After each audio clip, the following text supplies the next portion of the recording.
So it was about 9 years ago. My in-laws decided to move up from South Carolina, down by near Lake Murray, up to Sun City, which is in Fort Mill. And so it's still in South Carolina, but just in over the border near Charlotte. And the realtor that they were using for their house had loaned them a small truck. They had big truck for moving their furniture, but they needed a small truck for little stuff that they want to take up like themselves to our house and to their house. And so they loaned us their U-Haul truck. It was a fairly good size, not too small. And my father-in-law, I parked my car down there at the U-Haul, and we got the truck. We went, loaded stuff up, took it up to Charlotte, unloaded everything, and then we had to take the drive back. And it's about an hour and a half to 2 hour drive to get back to their house. And we have to go down 77, which is a fairly large size road to go down. Um, and as we were getting off, we had to get off onto a 2-lane road going back to the lake that they live on. So we had to drive down this 2-lane road. It was about another 45-minute drive down that 2-lane road. And as we're driving along, I noticed my father-in-law, I could hear him out of the corner of my ear that he was going, as cars were passing us, he'd go one, one, two, two, two, one, one. And I didn't pay attention to it at first. I was just driving along. We were talking about some other things. But I noticed it a couple of times as we're going along. Every time a car would come by, there'd be a one, one, two, two, two, one. And finally, like the third or fourth time, I said, well, I just got to ask, what are you doing with these numbers that you're counting on? And he said, well, as I sit here, as he's come towards me, they're one car coming along, but then they split off into two, and they pass us with two, and then turn back into one as we pass. And I was like, oh my gosh, and he was having some issues with his eyes, I think due to some of the issues he was going through. And that was what was happening to him. But oh my gosh, I was like, I am so glad he wanted to drive at first. I'm so glad I didn't, because that would have really scared the heck out of me doing that kind of thing. So that was our first encounter of that kind of stuff going on for him. But anyway, so that's a story. So hello, I'm Don, And I'm Gina. and today we're uh, we're We're from with Focus Healthy Family. and this is podcast number 166. And today we're talking about I can see clearly, or can I? So, talking about eyesight, vision loss. So, the typical thing when we think about vision loss, I'll tell my little story of when I was about 9 years old and I had been referred to go to the eye doctor. I was having difficulty seeing the blackboard. I guess my teacher had noticed and let my mom know.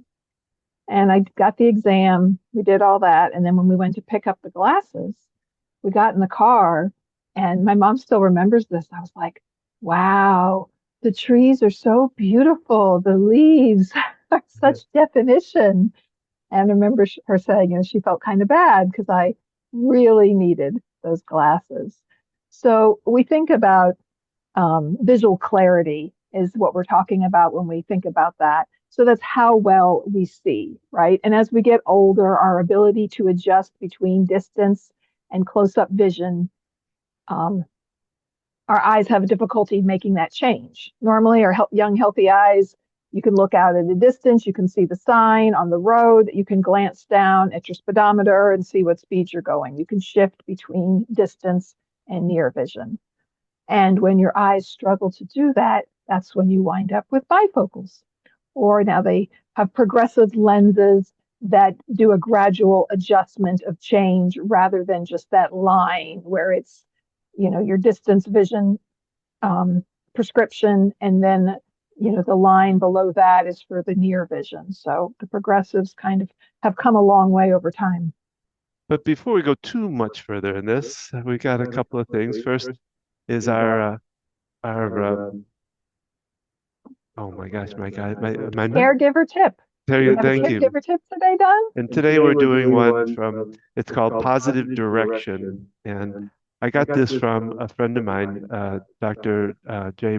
Bert Freeman, and it talks about life is not life is not about always being positive. It is about leading your life in a direction that you truly want to go. It is not about taking one big leap from where you are to where you want to be in your life. It's about small steps leading in a positive direction. And one of the things that he showed me with this was he we were doing a presentation on this, and in the presentation, he wanted to show me what he was going to do in his talk. And the what he showed me was a steering column. You know, you've seen it. Well, it's kind of the old-fashioned one. It was the type up there, and it had the P, R, N, D, and L. And he said, "What would you consider to be the positive direction in this?" And of course, I just said, "Well, of course, it's drive." He said, "Well, what if you're backing out of your driveway? Then what would be the positive direction?" And he kind of made it clear what it's not about being positive, but heading in the direction you want to go. And we're talking about vision today. I thought this was a good way to kind of emphasize that.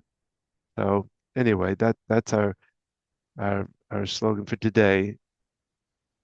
A joke for today, Gina. Why did the guy try to avoid surgery by rubbing ketchup in his eyes? Why did the guy try to avoid surgery by rubbing ketchup in his eyes? I don't know. Because he heard that hindsight was 2020. Hind being the ketchup Yes, hind. yes, yes. Explaining the ketchup joke Yes, I know. in case you can't catch up to what we're talking about. So, looking at our vision, looking at our eyesight, looking at looking. So, I was talking about clarity. That's what we often think about when we think about visual skills. Um, and yet, there are so many other components of vision. So, we talk about depth perception. Those people know what that is. Can I tell how far away something is? You know, I see this pen here. Can I accurately reach for it? Um, but there are so many other visual perceptual um, skills that our eyes are able to do. And a lot of these come into play with driving, which, as Don told the story about my father and Parkinson's and its effect on vision.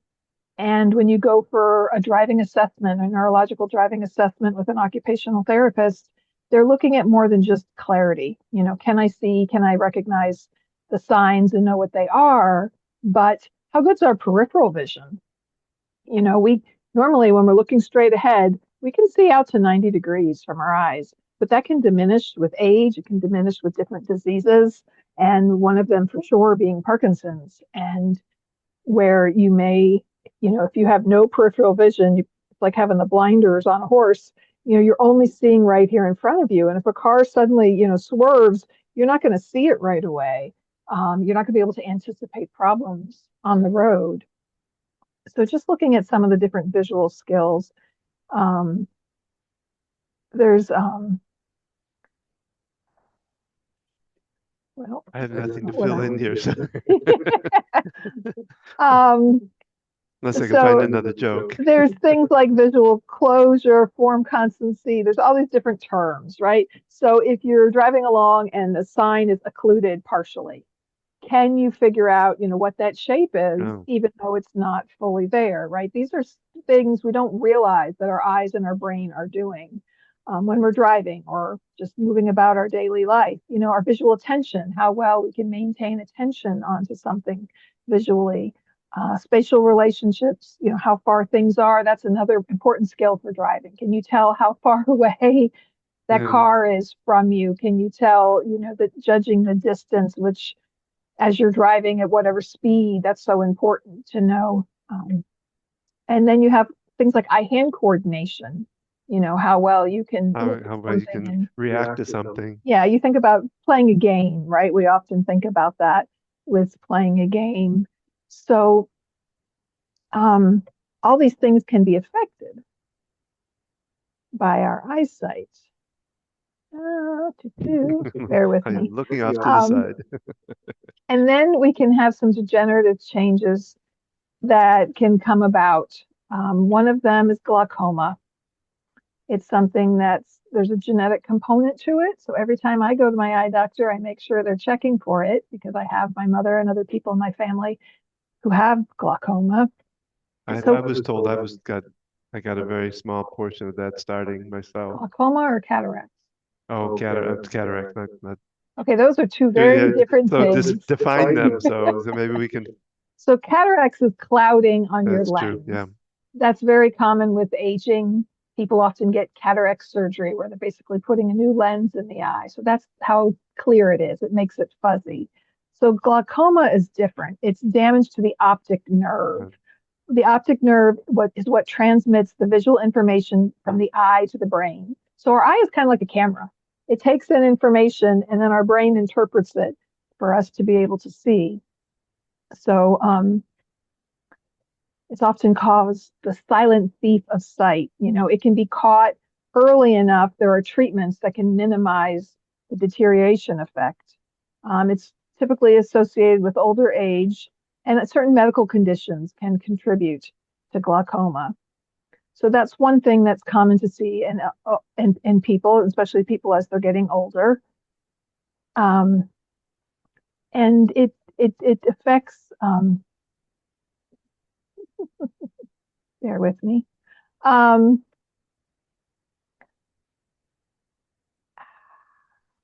That's not what I wanted. So another common thing that we hear and talk about with older people is macular degeneration. So there is age-related macular degeneration. So over time, um, your ability to see fine details and your central vision, um, you lose that ability. So what I wanted to say about glaucoma is it affects your peripheral vision, and macular degeneration affects more your central vision. So people with macular degeneration, you might need to they're looking to the side. If you come directly at them with something, it's harder to see it. Um, so there's dry and wet. There's different types of macular degeneration. Some of it's treatable, some of it's not.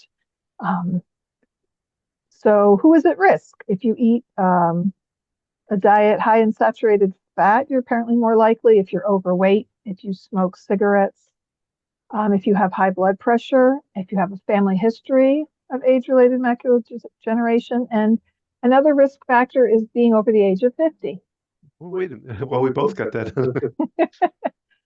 Um, so this is something that really can affect us as we're getting older. I worked with someone at one of the communities I worked at who had both glaucoma and macular degeneration, right? So this lady had very limited eyesight. She had it affected her peripheral vision, her central vision, um, and yet she was still walking around with her walker and managing in her environment, treating. Stumbling into a lot, but no. No, actually, she wasn't. She learned the skills. And if you're working with someone with visual impairments, um, the Association for the Blind is a great resource. I'll put a link to that on the site here um, that you can have to.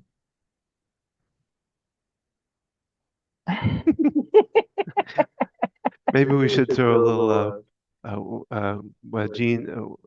Gene, what's it with that the movie with Oh, hear Jim no Bro evil, see no yeah, evil. throw a little of that in here just to 'cause I just saw part of it on Facebook just recently and it was really good. But anyway, That's what wonderful. about the what about just since something for me to join in with? But Yes, I Bob. know I had issues with the spotting. And can you talk any about that? Do you know anything about that? I don't know. I think that's connected with cataracts. I'm sorry. I'm throwing that out there, but I just Um, well, I know, for me it was bad for a while and then the doctor just said, well, you'll get used to it and then it changes it because I don't see him as much anymore. I do hear once in a while see one float little by. floaters. Yeah. They're called Floaters, floaters yeah. in your eye. Um, Yeah, my mind Sorry. is on to other things right Sorry. now. Um, I can talk about floaters. I just looked it up. okay, Don, Have tell a us. part of this. Um, there are tiny spots on or specks that float across your field of vision. Most people notice them in a well-lit room outdoors on a bright day. Floaters are usually normal, but they sometimes can be a sign of more serious eye problems like retinal detachment. That's when the uh, retina, Retina. okay, um, that's when retina at the back of your eye separates from the layer underneath. When this happens, you might also see light flashing along with the floaters, dark shadow come across the edge of your sight. Just thought I'd throw that in there. Thank you.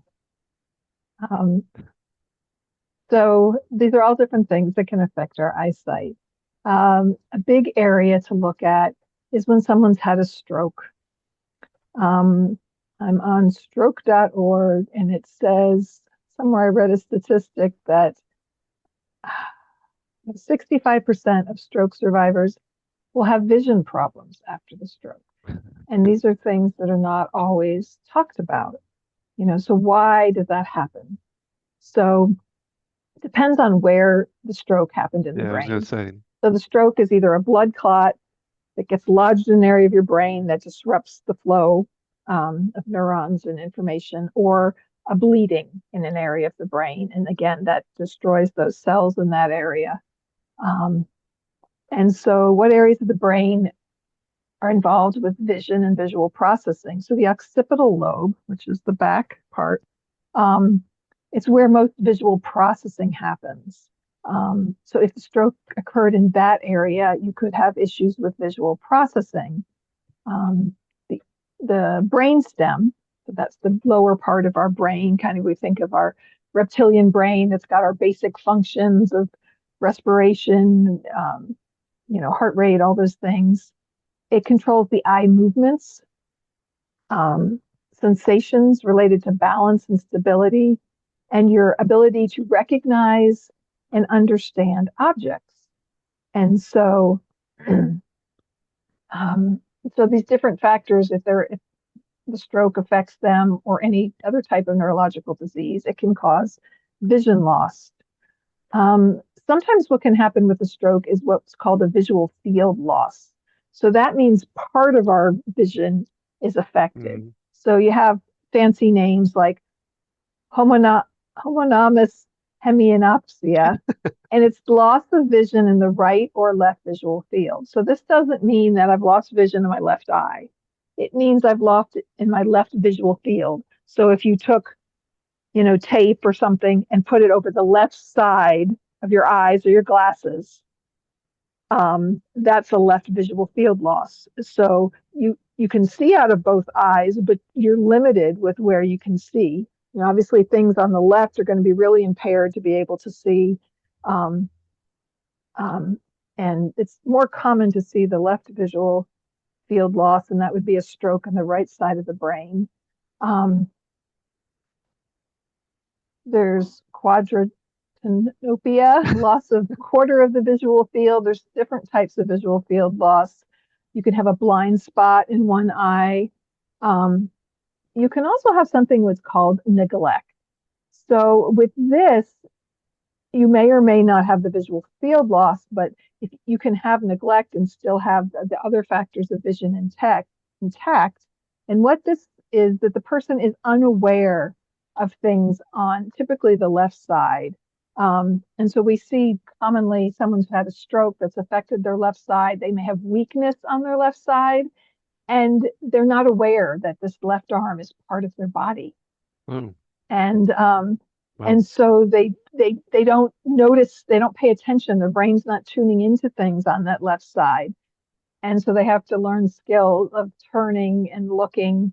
And I've often had to teach people, especially when there's almost no, or no movement in that arm, especially to find their arm because it could be caught underneath them, it could get trapped, and if they don't have sensation, they could be injuring their arm and not knowing it. And so you have to teach them how to find their arm, to pick it up, to keep it with them. And so that's what's called a visual neglect. There can be disorders of the movement of the eye. This can be seen in head injury, strokes, and other things. And that's how well your eyes are moving and how well they're moving together. If your eyes are not moving well together, it can cause double vision, Oh, where you're seeing things double. What's often done to help with that is they put a prism in the glasses that helps to bring that together. But our eyes have to be able to scan. They have to be able to move in different directions. So you can have weakness in your eye muscles that can affect your vision. And all these things are related to balance as well. If you're not yeah, that's true. seeing well or your vision is impaired, it can affect, if I'm not seeing things to the left, I might be standing in a way that I don't realize I'm off center Hmm. and I can't tell that. And so, creating, more likely to fall. Cat wants to bite you. No, she was licking me. And we spoke a little bit about Parkinson's disease and eye loss. With Parkinson's disease, you can have double vision, which I talked about.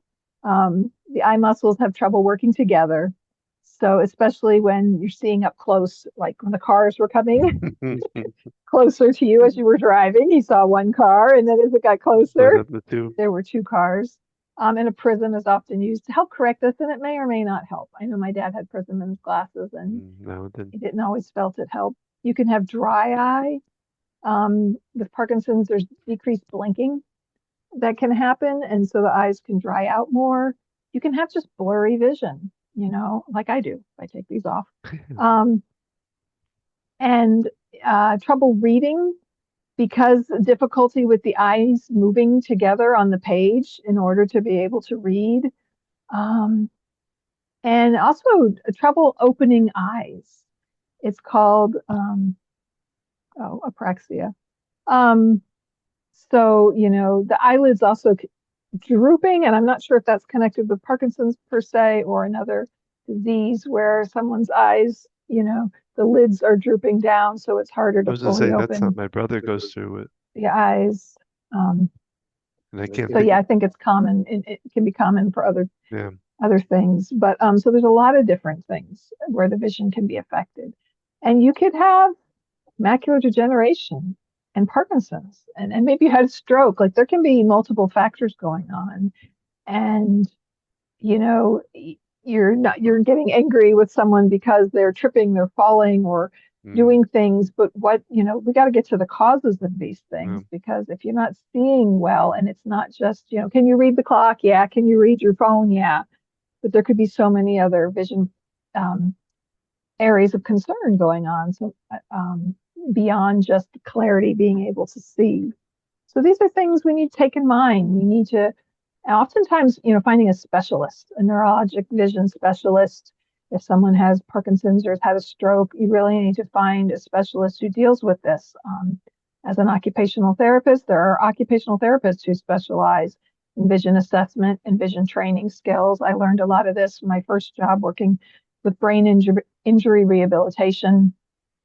People often in a car accident with severe trauma to their brain, and it can affect different parts of the brain. And there's something called cortical blindness, where your eyes are taking in the information, but your brain can't interpret it. There can be, so many different factors. Well, And we recent well, about a year ago we interviewed, um, and my mind's going blank on her name now, but she was she had her degree in eye work. I can't. My mind is going blank on it. But you remember we interviewed her. okay, we'll have to pull that up and connect it. Yeah, It's yeah. I'll not have to coming jump. instantly to my mind today. So, our eyes, they do so much for us. And, if you want to imagine, what these things are like, think about, if your glasses get really dirty and, it's harder to see, right? That's affecting your clarity. You can easily, take some paper and tape, especially if you wear glasses, and block the sides of your eyes.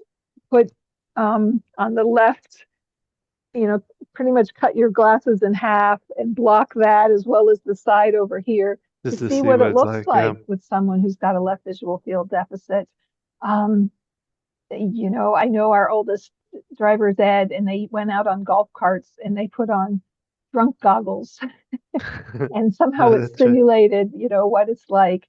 But there's other, things you can do to simulate other visual deficits. And it's important to understand this. And it can really help you empathize with your loved one, if someone's dealing with this, and to kind of tune in. And, your regular eye doctor may or may not, be able to identify the problem fully, but going to the right person. Um, the cat is, Chewing on paper.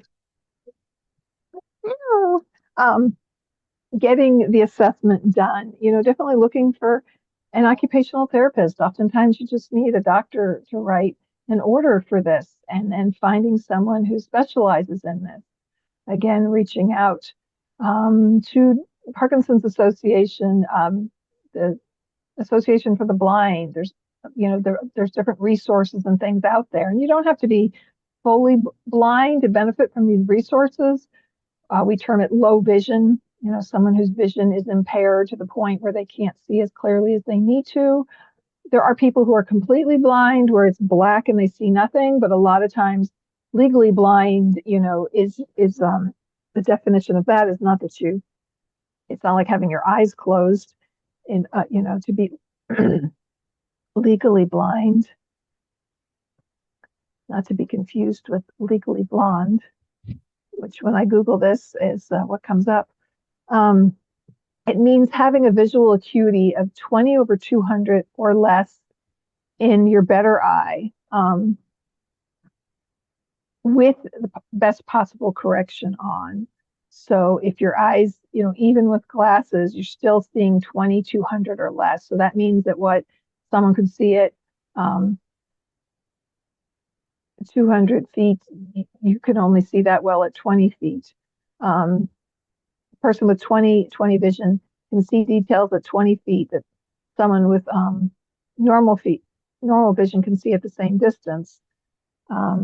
So legally blind individuals, they struggle to see the details of something just 20 feet away, which looks similar to because someone with healthy eyes can see 200 feet away. So legally blind individuals could also have severely limited field of vision, 20 degrees or less. I talked about that 90 degrees of your peripheral vision. So if it's, 20 degrees or less, that could be part of being diagnosed as far as legally blind. The person I was looking for is Dr. Melissa Karp. We interviewed her. She's an audiologist, and she talked a lot about this also. So we'll put that up there on the. She's an audiologist. Yeah. She talked about hearing. Oh, that's true. Never mind. So if you want to learn about hearing and eyesight, I don't want to leave out diabetes. Diabetic retinopathy is another cause of vision loss. Diabetes can impact so many areas of the body, and it can also impact vision. So age-related macular degeneration, cataracts, glaucoma, diabetic retinopathy, having had a stroke, Parkinson's disease, just to name a few things. I know multiple sclerosis can sometimes affect people's vision, and some of these diseases don't always affect vision, but they often can or do. Like 65% of the people who suffered a stroke can have some vision changes. And again, they can be mild to severe. And, all the different areas of our eyesight, things that we don't always think about when we think about how well can you see. Well, I know for myself, I don't think it hasn't affected me totally, but I do notice like nighttime has gotten a lot. I don't really care to drive as much at night as I used to, and I think it's been since the stroke. Well, and our pupils have to adjust at night to let in more light to be able to see, and there's other factors Well, involved the too. lights, I remember that what got me was the lights like especially on a two-lane road when you got lights coming right at Glare. you. That was a tough one to. I know when I got my first multifocal lenses that they put the anti-glare, and that makes a huge difference Mhm. to me in diminishing that glare that comes with driving at night and lights in your eyes. So one of the many reasons I now prefer these to wearing contacts Mhm. um, to help with my vision. Although the frustrating thing to me about glasses is I have better peripheral vision with contacts. Yeah. With glasses, they for one, there's a the frame is affecting it, and because my lenses are so thick, I really don't do well with a frame that doesn't have the side to it. But then it's not correcting, my vision out way out as far out to the How side. far how far back when did you first get glasses? When did you say? I think I was 9 because Uh, it was because I was playing softball. This is another fun story. I played softball from the time I was about 9. And the coach was like, Gina, swing, just swing, hit the ball, Gina. And I wouldn't swing. Like he would bribe me with ice cream if I would just swing at the ball. Well, like less than a year later, we found out I needed glasses. And then the next, we had moved and I was on a new softball team and I hit the ball all the time. I did really well. But when your vision is that impaired, a little white ball coming at Yeah. you affects the ability to identify when to swing that bat. So it's just I kind of was in fourth grade, so that would have been about the same time. I just yeah. couldn't see the board and Hmm. losing out on things because I couldn't see it. And so yeah, I've had these for well, you've worn a lot more in contacts later on. I couldn't bear that in my eyes for some reason. Had trouble keeping contacts in, but Yeah, I was so excited at 16 when my mom finally let me get contacts. And well, soft lenses made a big difference. yeah. Um, I remember the first ones I tried. Oh my gosh, they were hard ones, and they were like miserable on the eye. yeah, they've come a long way, Yeah. and to disposable because I know when I had the kind you would wear for at least a year, the, it would build up with kind of cloudiness would build up on the contact. And when I got my disposables, it's like it helped to minimize that. I think maybe allergies or other things could affect Mm. that happening to contacts, just like different things affect our actual lens of our eye. There's so many, the eye is so exciting, so fascinating. The Discovery Place in Charlotte, someone told me it's not there anymore, but they used to have a giant eyeball. Oh And yeah, you could walk in and look and inside it of it it, and it all did that. identified all the different parts of your Hmm. eye and what they did. And as someone especially working with brain injury rehabilitation and dealing with eyesight and you know depending on the type of injury, some injuries there can be a lot of healing and there can be a lot of improvement that occur. And when you have like muscle weakness, there's different things that you have in the eye that actually can be worked on and improved. Reading and your eyesight also need to think about with young children who are struggling to read or having some Hmm. difficulty. There could be weakness in their eyes. There can be other factors Hmm. affecting those abilities. And so finding a specialist who really deals with that to have things checked out. So whether yourself, your children, your aging parents, your grandmother, your aunt, having issues, falls, Well, you got getting injured, we think about nowadays too, where we're staring at the too close to the machine, and looking at our phones and I things. It's think going it to be has effect. interesting to see over time Yeah. how these different conditions in our eyes, how they change. Yeah, I always thought about that. Carpal tunnel is overuse of the wrist, and it came about people doing repetitive motion. So either working in a factory or typing and things. And so now we're using our thumbs with typing all the time. Um, I'm like, we're going to start to see more Motion, issues with that joint thumb exercises. versus the wrist. So yeah, just thinking about all these different components. So if you have a loved one, they're having trouble learning to read, they're having trouble, or maybe um, it's an older person who's now, having trouble reading. Well, I mean, it goes back to when my mom was in the hospital, and we didn't realize, she was running into things, And we didn't realize that she had her glasses stolen while she was, She didn't have her glasses. So so yeah, it was you gotta, affecting her. But it's important to have it checked out, have the basic eyesight checked out. But oftentimes with these different things, you need a specialist. You need someone who specializes in glaucoma, macular degeneration, or if there's other neurological factors going on, you need someone who specializes in those areas. And again, the Association for the Blind is a great resource.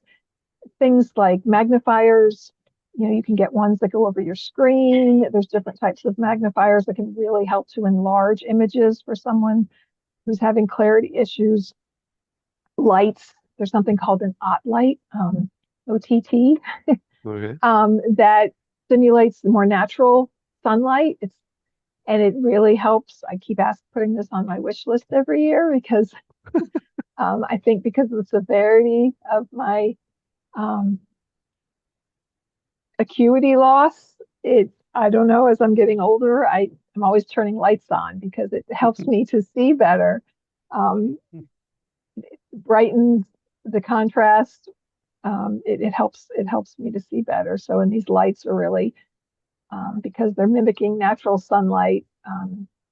It it can be even more beneficial to someone who's having any tough difficulty with their eyesight. And so, do you see what we've shared with you today? I hope you've gained some insight Oh my, she's into this stunning it today.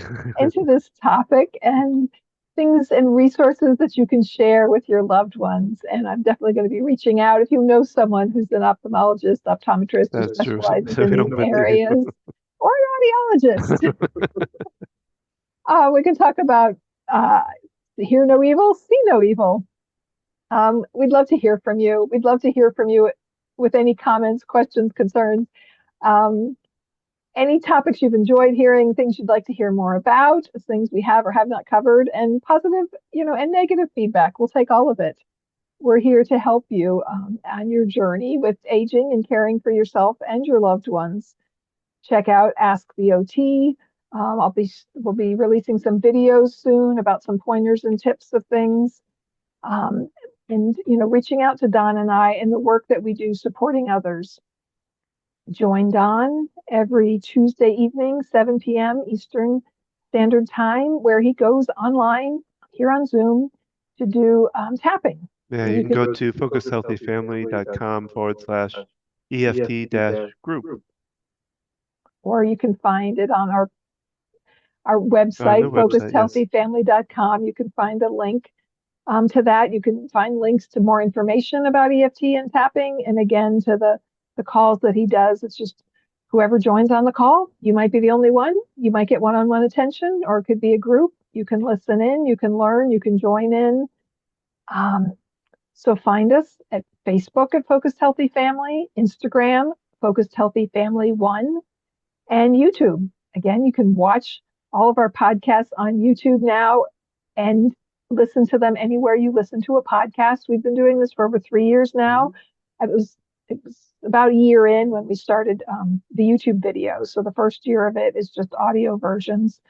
But check us out. Check out previous podcasts we've done, topics we've covered. Share these with people you know who might be interested, who might have other people in their lives where they'd like to listen to it. Please spread the word, because the more people who listen to this podcast, the larger our viewership goes, the more ability we have to bring you other topics and bring you other information and people to bring in onto the podcast to discuss these things. So thank you for joining us here today.